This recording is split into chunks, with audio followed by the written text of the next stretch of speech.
ಆತ ಬರ್ತಾ ಇದ್ದಾನೆ, ರಣಗರ್ಜನೆ ಮಾಡಿಕೊಂಡು ಬರುತ್ತಿದ್ದಾನೆ, ಆರ್ಭಟ ಮಾಡುತ್ತಿದ್ದಾನೆ, ರಾಜ ಗಾಂಭೀರ್ಯದಿಂದ ಬರ್ತಾ ಇದ್ದಾನೆ, ಅಟ್ಟಹಾಸ ಮಾಡುತ್ತಾ ಬರ್ತಾ ಇದ್ದಾನೆ.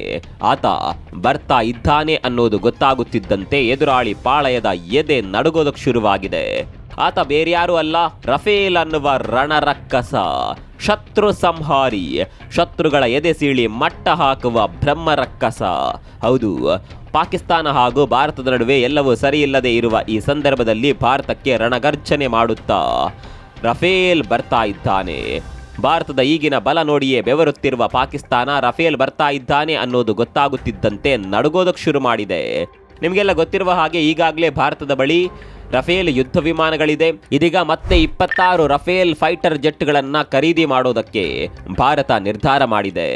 ಭಾರತದ ಈ ನಿರ್ಧಾರ ಕೇವಲ ಪಾಕಿಸ್ತಾನ ಮಾತ್ರವಲ್ಲ, ಭಾರತದ ಶತ್ರು ಪಾಳಯವನ್ನೇ ನಡುಗಿಸಿ ಬಿಟ್ಟಿದೆ. ಹೀಗೆ ಒಂದು ಕಡೆ ರಫೇಲ್ ಒಪ್ಪಂದ ಆಗ್ತಾ ಇದ್ದಂತೆ ಮತ್ತೊಂದು ಕಡೆ ಶಸ್ತ್ರಾಭ್ಯಾಸವನ್ನ ಕೂಡ ಭಾರತ ಮಾಡೋದಕ್ಕೆ ಶುರು ಮಾಡಿದೆ. ಅದರಲ್ಲೂ ಭಾರತೀಯ ನೌಕಾಸೇನೆ ಬ್ರಹ್ಮೋಸ್ ಅನ್ನ ಹಾರಿಸಿ ಎಲ್ಲದಕ್ಕೂ ನಾವು ಸಜ್ಜಾಗಿದ್ದೇವೆ ಅನ್ನುವ ಸಂದೇಶವನ್ನ ರವಾನೆ ಮಾಡಿದೆ. ಇಂಟ್ರೆಸ್ಟಿಂಗ್ ಸಂಗತಿ ಏನ್ ಗೊತ್ತಾ, ಬ್ರಹ್ಮೋಸ್ ಹಾರಿಸಿರುವ ನೌಕಾದಳ ಎನಿ ಟೈಮ್ ಎನಿವೇರ್ ಅನ್ನುವ ಸಂದೇಶವನ್ನ ಸಾಮಾಜಿಕ ಜಾಲತಾಣದಲ್ಲಿ ಪೋಸ್ಟ್ ಮಾಡಿದೆ. ಹೀಗೆ ಭಾರತ ಸಂಪೂರ್ಣವಾಗಿ ತಯಾರಿಗಳನ್ನು ನಡೆಸ್ತಾ ಇದ್ದಂತೆ ಅತ್ತ ಕಂತ್ರಿ ಪಾಕಿಸ್ತಾನಕ್ಕೆ ಕೆಲವೊಂದು ಕಂತ್ರಿ ದೇಶಗಳು ಸಹಾಯಕ್ಕೆ ನಿಂತಿದ್ದಾವೆ. ಟರ್ಕಿ ತನ್ನ ಯುದ್ಧ ವಿಮಾನವನ್ನೇ ಪಾಕಿಸ್ತಾನ ಕಳಿಸಿದೆ. ಮತ್ತೊಂದು ಕಡೆ ಭಾರತದ ತಯಾರಿಯನ್ನ ನೋಡಿ ಪಾಕಿಸ್ತಾನದ ಸೇನಾ ಮುಖ್ಯಸ್ಥನೇ ನಾಪತ್ತೆಯಾಗಿದ್ದಾನೆ ಅನ್ನುವ ಸುದ್ದಿಗಳು ಕೂಡ ಬರ್ತಾ ಇದೆ. ಅಷ್ಟಕ್ಕೂ ಪಾಕಿಸ್ತಾನಕ್ಕೆ ಯಾವೆಲ್ಲ ದೇಶಗಳು ಸಪೋರ್ಟ್ ಮಾಡ್ತಾ ಇದೆ, ಪಾಕಿಸ್ತಾನದ ಸೇನಾ ಮುಖ್ಯಸ್ಥ ನಾಪತ್ತೆಯಾಗಿದ್ದು ಯಾಕೆ, ಭಾರತ ಮತ್ತೆ ರಫೇಲ್ ಫೈಟರ್ ಜೆಟ್ಗಳನ್ನು ಆರ್ಡರ್ ಮಾಡಿದ್ದು ಯಾಕೆ, ನೌಕಾಸೇನೆ ಯಾವ ರೀತಿ ಪ್ರಿಪರೇಷನ್ ಮಾಡಿಕೊಳ್ತಾ ಇದೆ, ಎಲ್ಲವನ್ನ ಡೀಟೇಲ್ ಆಗಿ ತೋರಿಸ್ತೀವಿ ನೋಡಿ.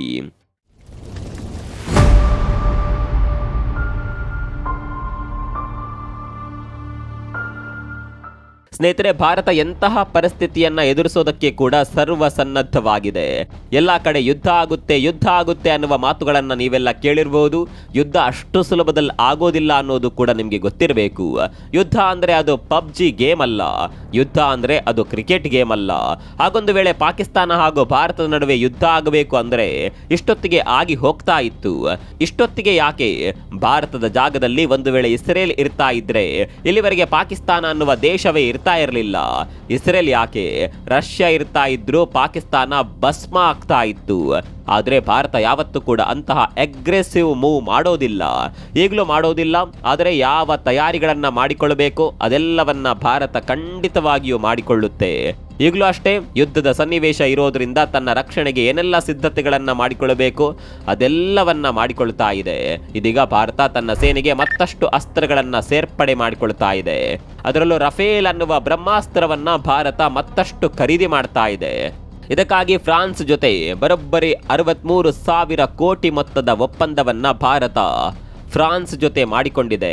ಈ ಮೂಲಕ ಬರೋಬ್ಬರಿ 26 ರಫೇಲ್ ಫೈಟರ್ ಜೆಟ್ಗಳನ್ನ ಖರೀದಿ ಮಾಡೋದಕ್ಕೆ ಭಾರತ ನಿರ್ಧಾರ ಮಾಡಿದೆ. ಸ್ನೇಹಿತರೆ, ನಿಮಗೆಲ್ಲ ನೆನಪಿರಬಹುದು, ಈ ಹಿಂದೆ ಕೂಡ ಭಾರತ ರಫೇಲ್ ಜೆಟ್ ಅನ್ನ ಖರೀದಿ ಮಾಡಿತ್ತು. ಈಗಾಗಲೇ 36 ರಫೇಲ್ ವಿಮಾನಗಳು ಭಾರತದ ಬಳಿ ಇವೆ. ಇದೀಗ ಮತ್ತೆ 26 ರಫೇಲ್ ಬರ್ತಾ ಇರೋದ್ರಿಂದ ಭಾರತಕ್ಕೆ ಮತ್ತಷ್ಟು ಬಲ ಬಂದುಬಿಟ್ಟಿದೆ. ಇತ್ತ ಭಾರತದ ಬಲ ಹೆಚ್ಚಾದ್ರೆ ಅತ್ತ ಪಾಕಿಸ್ತಾನಕ್ಕೆ ನಡುಕ ಶುರುವಾಗಿದೆ. ಒಂದ್ ಕಡೆ ರಫೇಲ್ ಬರ್ತಾ ಇದ್ರೆ ಮತ್ತೊಂದು ಕಡೆ ಭಾರತದ ನೌಕಾದಳ ಯಾವುದೇ ಸಿಚುವೇಶನ್ ಬರಲಿ ಸಿದ್ಧರಿದ್ದೇವೆ ಅನ್ನುವ ಸಂದೇಶವನ್ನ ರವಾನೆ ಮಾಡಿದೆ. ಸಮುದ್ರದ ಮಧ್ಯದಲ್ಲಿರುವ ಯುದ್ಧ ನೌಕೆಯಿಂದ ಬ್ರಹ್ಮೋಸ್ ಮಿಸೈಲ್ ಅನ್ನ ಭಾರತೀಯ ನೌಕಾಪಡೆ ಹಾರಿಸಿದೆ. ಹೀಗೆ ಆಕಾಶಕ್ಕೆ ಜಿಗಿದ ಬ್ರಹ್ಮೋಸ್ನ ವಿಡಿಯೋ ಪೋಸ್ಟ್ ಮಾಡಿರುವ ಇಂಡಿಯನ್ ನೇವಿ ಯಾವ ಕ್ಷಣದಲ್ಲಿ ಬೇಕಾದ್ರೂ ಯಾವ ದಾಳಿಗೂ ಸಿದ್ಧವಾಗಿದ್ದೇವೆ ಅನ್ನುವ ಸಂದೇಶವನ್ನ ನೀಡಿದೆ. ಅಂದಹಾಗೆ ಈ ಬ್ರಹ್ಮೋಸ್ ಕ್ಷಿಪಣಿ ಭಾರತದ ಬತ್ತಳಿಕೆಯಲ್ಲಿರುವ ಬ್ರಹ್ಮಾಸ್ತ್ರ ಅಂದ್ರೂ ತಪ್ಪಾಗೋದಿಲ್ಲ. ಶಬ್ದದ ವೇಗಕ್ಕಿಂತಲೂ ಕಡಿಮೆ ವೇಗದಲ್ಲಿ ಗುರಿ ತಲುಪಿ ಗುರಿಯನ್ನ ಉಡೀಸು ಮಾಡುವ ಸಾಮರ್ಥ್ಯ ಈ ಮಿಸೈಲ್ಗಿದೆ. ಎಲ್ಲದಕ್ಕಿಂತ ಇಂಪಾರ್ಟೆಂಟ್ ಅಂದ್ರೆ ಈ ಕ್ಷಿಪಣಿ ಶತ್ರುಗಳ ರಾಡಾರ್ ಕಣ್ಣಿನಿಂದ ಸುಲಭದಲ್ಲಿ ತಪ್ಪಿಸಿಕೊಳ್ಳುತ್ತೆ. ಅಷ್ಟೇ ಅಲ್ಲ, ಈ ಕ್ಷಿಪಣಿ ಸಮುದ್ರದ ಒಳಗೆ ಹೋಗಿ ಮತ್ತೆ ಮೇಲೆ ಬರುವ ಸಾಮರ್ಥ್ಯವನ್ನ ಹೊಂದಿದೆ. ಕ್ರೂಸ್ ಕ್ಷಿಪಣಿಯ ವರ್ಗಕ್ಕೆ ಸೇರಿರುವ ಬ್ರಹ್ಮೋಸ್ 800 ಕಿಲೋಮೀಟರ್ ದೂರದಲ್ಲಿರುವ ಗುರಿಯನ್ನ ಧ್ವಂಸ ಮಾಡುವ ಸಾಮರ್ಥ್ಯ ಹೊಂದಿದೆ. ಗೊತ್ತಿರಲೇಬೇಕಾದ ಸಂಗತಿ ಏನ್ ಗೊತ್ತಾ, ಈ ಬ್ರಹ್ಮೋಸ್ ಕ್ಷಿಪಣಿ ಪಾಕಿಸ್ತಾನಕ್ಕೂ ಕೂಡ ಹಾರಿತ್ತು. 2022 ಮಾರ್ಚ್ 9ರಂದು ಹರಿಯಾಣದ ಸಿರ್ಸಾದಿಂದ ಬ್ರಹ್ಮೋಸ್ ಕ್ಷಿಪಣಿ ಆಕಸ್ಮಿಕವಾಗಿ ಉಡಾವಣೆಯಾಗಿ ಕೇವಲ 3 ನಿಮಿಷ 44 ಸೆಕೆಂಡ್ನಲ್ಲಿ 124 ಕಿಲೋಮೀಟರ್ ಕ್ರಮಿಸಿ ಪಾಕಿಸ್ತಾನದ ಭೂಪ್ರದೇಶದ ಒಳಗೆ ಹೋಗಿ ಬಿದ್ದಿತ್ತು. ಇಲ್ಲಿ ಗಮನಿಸಬೇಕಾದ ಸಂಗತಿ ಅಂದ್ರೆ ಭಾರತದಿಂದ ಈ ಕ್ಷಿಪಣಿ ಪಾಕಿಸ್ತಾನಕ್ಕೆ ಹಾರಬೇಕು ಅಂದ್ರೆ ಹೆಚ್ಚು ಟೈಮ್ ಬೇಕಾಗಿಲ್ಲ. ಹಾಗ ನೋಡ್ಲಿಕ್ಕೆ ಹೋದ್ರೆ ಭಾರತದ ಕ್ಷಿಪಣಿ ಬಲ ಹೇಗಿದೆ ಅನ್ನೋದು ಪಾಕಿಸ್ತಾನಕ್ಕೆ ಚೆನ್ನಾಗಿಯೇ ಗೊತ್ತಿದೆ. ಹೀಗೆ ಭಾರತದ ಬಲ ಹೇಗಿದೆ ಅನ್ನೋದು ಗೊತ್ತಾಗುತ್ತಿದ್ದಂತೆ ಪಾಕಿಸ್ತಾನದ ಸೇನಾ ಮುಖ್ಯಸ್ಥನೇ ನಾಪತ್ತೆಯಾಗಿದ್ದಾನೆ ಅನ್ನುವ ಬ್ರೇಕಿಂಗ್ ನ್ಯೂಸ್ ಬರ್ತಾ ಇದೆ. ಹೌದು, ಹಿಂದಿನ ವಿಡಿಯೋದಲ್ಲಿ ಸೇನಾ ಮುಖ್ಯಸ್ಥ ತನ್ನ ಕುಟುಂಬವನ್ನ ಬ್ರಿಟನ್ಗೆ ಕಳಿಸಿದ್ದಾನೆ ಅನ್ನುವ ಬಗ್ಗೆ ನಿಮ್ಗೆ ಹೇಳಿದ್ವಿ. ಇದೀಗ ತಾನು ಕೂಡ ಪಾಕಿಸ್ತಾನದಿಂದ ಎಸ್ಕೇಪ್ ಆಗಿದ್ದಾನೆ ಅನ್ನುವ ಸುದ್ದಿ ಭಾರಿ ಸದ್ದು ಮಾಡ್ತಾ ಇದೆ. ಒಂದು ವೇಳೆ ಪಾಕ್ ಸೇನಾ ಮುಖ್ಯಸ್ಥ ನಾಪತ್ತೆಯಾಗಿರೋದು ನಿಜವೇ ಆಗಿದ್ದಲ್ಲಿ ಖಂಡಿತವಾಗಿಯೂ ಇದು ಪಾಕಿಸ್ತಾನಕ್ಕೆ ದೊಡ್ಡ ಮಟ್ಟಿನ ಹಿನ್ನಡೆ ತರೋದ್ರಲ್ಲಿ ಅನುಮಾನ ಬೇಡ. ಪೆಹಲ್ಗಾಮ್ ದಾಳಿ ನಡೆದ ದಿನದಿಂದ ಇಲ್ಲಿವರೆಗೂ ಪಾಕ್ ಸೇನಾ ಮುಖ್ಯಸ್ಥ ಎಲ್ಲಿಯೂ ಸಾರ್ವಜನಿಕವಾಗಿ ಕಾಣಿಸಿಕೊಂಡಿಲ್ಲ.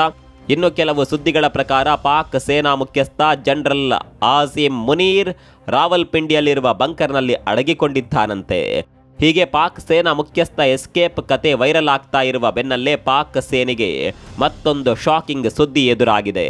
ಅದೇನಪ್ಪಾ ಅಂದ್ರೆ 2000ಕ್ಕೂ ಹೆಚ್ಚು ಪಾಕಿಸ್ತಾನ ಸೈನಿಕರು ತಮ್ಮ ಕೆಲಸಕ್ಕೆ ರಾಜೀನಾಮೆ ನೀಡಿದ್ದಾರೆ. ಕೇವಲ ಸೈನಿಕರು ಮಾತ್ರವಲ್ಲ, ಸೈನ್ಯಾಧಿಕಾರಿಗಳು ಕೂಡ ರಾಜೀನಾಮೆ ಸಲ್ಲಿಸಿದ್ದಾರೆ. ಇದಕ್ಕೆ ಕಾರಣ ಒನ್ಸ್ ಅಗೈನ್ ಸೇನಾ ಮುಖ್ಯಸ್ಥ. ಈತನ ಬಗ್ಗೆ ಹಿಂದಿನಿಂದಲೂ ಕೂಡ ಅಸಮಾಧಾನ ಇತ್ತು. ಹಲವು ಬಾರಿ ಈತನ ರಾಜೀನಾಮೆಗೆ ಸೈನಿಕರು ಆಗ್ರಹಿಸಿದ್ರು. ಆದರೆ ಸರ್ಕಾರದ ಕೃಪಾಕಟಾಕ್ಷ ಸೇನಾ ಮುಖ್ಯಸ್ಥನ ಮೇಲೆ ಇದ್ದಿದ್ರಿಂದ ಸೈನಿಕರಿಗೆ ಏನೇನು ಮಾಡೋದಕ್ಕೆ ಆಗೋದಿಲ್ಲ.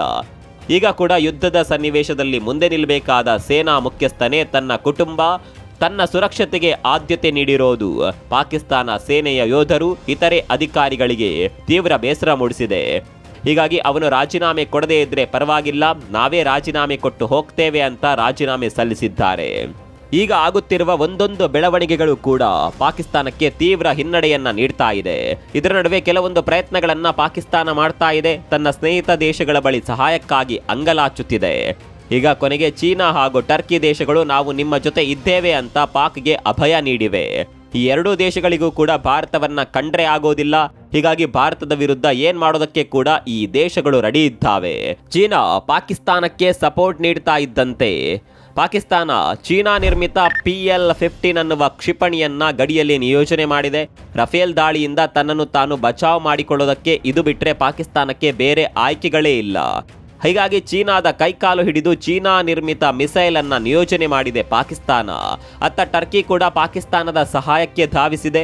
ಹೌದು, ಪಾಕಿಸ್ತಾನಕ್ಕೆ ಟರ್ಕಿ ಮಿಲಿಟರಿ ಸಾಮಗ್ರಿಗಳನ್ನ ನೀಡುವ ಮೂಲಕ ಬೆಂಬಲ ವ್ಯಕ್ತಪಡಿಸಿದೆ. ಟರ್ಕಿಶ್ ವಾಯುಪಡೆಯ C-30 ಹರ್ಕ್ಯುಲಸ್ ಮಿಲಿಟರಿ ಸಾರಿಗೆ ವಿಮಾನ ಕರಾಚಿಗೆ ಬಂದಿಳಿದಿದೆ. ಈ ಮೂಲಕ ಟರ್ಕಿ ತನ್ನ ದೇಶದಲ್ಲಿ ಭೂಕಂಪ ಆದ ಸಂದರ್ಭದಲ್ಲಿ ಭಾರತ ಮಾಡಿದ ಸಹಾಯವನ್ನ ಸಂಪೂರ್ಣವಾಗಿ ಮರೆತು ಬಿಟ್ಟಿದೆ. ಟರ್ಕಿಯ ಬುದ್ಧಿಯೇ ಹೀಗೆ ಬಿಡಿ, ಅದು ಯಾವತ್ತು ಭಾರತ ಮಾಡಿದ ಸಹಾಯವನ್ನ ನೆನಪಿನಲ್ಲಿ ಇಟ್ಕೊಳ್ಳಲೇ ಇಲ್ಲ. ಇನ್ನು ಭಾರತ ಪಾಕಿಸ್ತಾನದ ವಿರುದ್ಧ ಡಿಜಿಟಲ್ ಸ್ಟ್ರೈಕ್ ಅನ್ನ ಕೂಡ ಆರಂಭ ಮಾಡಿದೆ. ಭಾರತದ ಡಿಜಿಟಲ್ ಸ್ಟ್ರೈಕ್ಗೆ ಪಾಕಿಸ್ತಾನದ ಹಲವು ಯೂಟ್ಯೂಬ್ ಚಾನೆಲ್ಗಳು ಒಡಿಸಾಗಿವೆ. ಹೌದು, ಪಾಕಿಸ್ತಾನದ 16ಕ್ಕೂ ಹೆಚ್ಚು ಯೂಟ್ಯೂಬ್ ಚಾನೆಲ್ಗಳನ್ನು ಭಾರತ ಬ್ಯಾನ್ ಮಾಡಿದೆ. ಈ ಯೂಟ್ಯೂಬ್ ಚಾನೆಲ್ಗಳು ತಪ್ಪು ಮಾಹಿತಿಯನ್ನ ಜನರಿಗೆ ನೀಡ್ತಾ ಇದೆ. ಪಾಕಿಸ್ತಾನದ ಪರವಾಗಿ ಹಾಗೂ ಭಾರತದ ವಿರುದ್ಧವಾಗಿ ಸುದ್ದಿಯನ್ನ ಬಿತ್ತರಿಸ್ತಾ ಇದೆ, ನಕಲಿ ಸುದ್ದಿಗಳನ್ನ ನೀಡ್ತಾ ಇದೆ ಅನ್ನುವ ಆರೋಪದ ಅಡಿಯಲ್ಲಿ ಪಾಕ್ ಚಾನೆಲ್ಗಳನ್ನ ಬ್ಯಾನ್ ಮಾಡಲಾಗಿದೆ. ಅದೇನೇ ಇರಲಿ, ಪಾಕಿಸ್ತಾನದ ಸೇನಾ ಮುಖ್ಯಸ್ಥನೇ ನಾಪತ್ತೆಯಾಗಿರೋದು ಪಾಕಿಸ್ತಾನ ಯುದ್ಧಕ್ಕೂ ಮುನ್ನ ಶಸ್ತ್ರ ತ್ಯಾಗ ಮಾಡಿದೆ ಅನ್ನೋದನ್ನ ತೋರಿಸುತ್ತಿದೆ. ಈ ಬಗ್ಗೆ ನಿಮ್ಗೆ ಏನನ್ಸುತ್ತೆ ಕಾಮೆಂಟ್ ಮಾಡಿ.